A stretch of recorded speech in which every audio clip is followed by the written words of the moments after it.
কথা ভারতের হাতে তুলে দিয়েছিল। কিন্তু আমরা যেভাবে হলো দিল্লির বিরুদ্ধে এই গণ আন্দোলন গণ অভ্যুত্থান বিপ্লবে অংশগ্রহণ করেছি, তেমনি ভাবে আমাদেরকে দিল্লির বিরুদ্ধে সতর্ক থাকতে হবে। আমাদেরকে ইতিহাস ভুলে গেলে চলবে না। আমরা কিন্তু ৭১-এ একটি লড়াই করেছিলাম। এই ৭১-এর লড়াইটি ছিল সাম্য, মানবিক মর্যাদা এবং ন্যায় বিচারের লড়াই। ৭১-এর লড়াই ছিল বৈষম্যের বিরুদ্ধে লড়াই।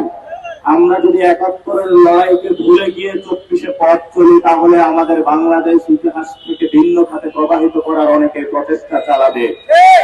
এই জন্য আমরা বলি, আমাদের পূর্বপুরুষরা যে লড়াইটা করেছিলেন ৪৭ সালে, স্বাধীন মুক্তির পথ দেখিয়েছিলেন, ৭১-এ শোষণ বঞ্চনার বিরুদ্ধে একটি স্বাধীন রাষ্ট্র প্রতিষ্ঠা করেছিলেন, ২৪-এ সেই স্বাধীনতাকে আমরা উদ্ধার করেছিলাম, রক্ষা করেছিলাম।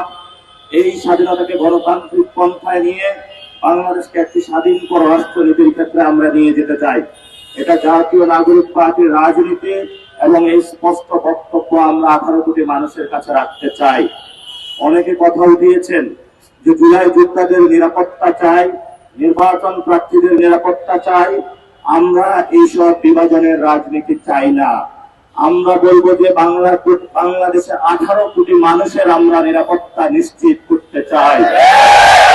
এই জন্য যদি নিরাপত্তা নিশ্চিত করতে হয়, আমাদের যারা আলেম ভাইয়েরা, তরুণ সমাজ, মায়েরা, বোনেরা যারা এখনো বাসায় আছেন, শান্তিপূর্ণভাবে বাংলাদেশের রাজপথে অবস্থান নিন। কারণ ভারত থেকে আওয়ামী লীগ, শেখ হাসিনা প্রতিনিয়ত বাংলাদেশ বিরোধী চক্রান্ত করে যাচ্ছে, আর ভারত নগ্নভাবে সেটাকে সমর্থন জুগিয়ে যাচ্ছে। সেটার জন্য আমরা ভারতীয় এম্বাসি ভাঙচুর করতে চাই না। যারা এই ধরনের উস্কানিমূলক কর্মকাণ্ড করতে চায়, আমরা বাংলাদেশের ১৮ কোটি জনগণকে বলবো, অহিংস এবং গণতান্ত্রিক ভাবে বাংলাদেশের রাজপথে নেমে আসুন।